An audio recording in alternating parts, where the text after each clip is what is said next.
Hi, I'm Bob Phillips with Common Cause North Carolina, and I have the privilege of being here with the former U.S. Labor Commissioner, Robert Reich, who happens to also be the chair of the National Governing Board for Common Cause. Secretary Reich, welcome to North Carolina. Well, I am so pleased to be here. Thank you for having me. One of the reasons why you're here is to talk about this growing income inequality issue we have in this country. Maybe you can give a little bit of context of how bad it is, and if we don't address it sooner or later, what the implications are. Well, we're rapidly moving toward the kind of Gilded Age we had in the 1880s and 1890s, in which almost all of the income and wealth flowed to the top. And the consequence of that is twofold, quite apart from questions of fairness and ethics. Number one, it's very hard to maintain an economy when your vast middle class and your poor don't have enough money to buy things.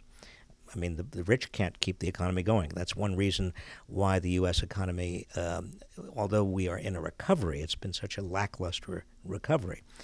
The second has to do with democracy, and this gets very close to common cause. It's very hard to have a democratic system maintained when you've got so much money at the top. As the great jurist Louis Brandeis once said, we have a choice. We can either have huge amounts of wealth in the hands of a few people, or we can have a democracy, but we can't have both. And this was many, many, many years before Citizens United. He understood that it wasn't just the amount of money, but it was the sort of the effect, the corroding effect that all that money inevitably would have on democratic institutions.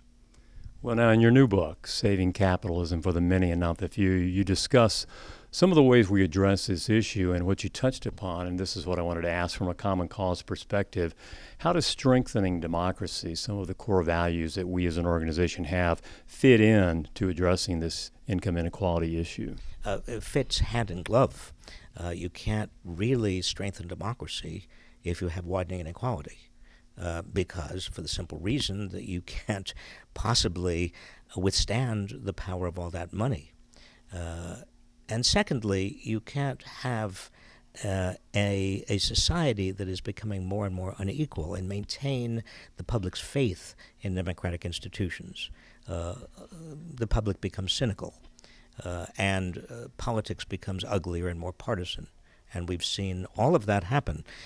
And it happens both in the United States, it happened in the 1880s and 90s, it's happened in other countries when inequality becomes too extreme. Well, on behalf of Common Cause, I want to thank you for all you do, raising these important issues. And for more information about Robert Reich's new book, Saving Capitalism for the Many, Not the Few, check out this website.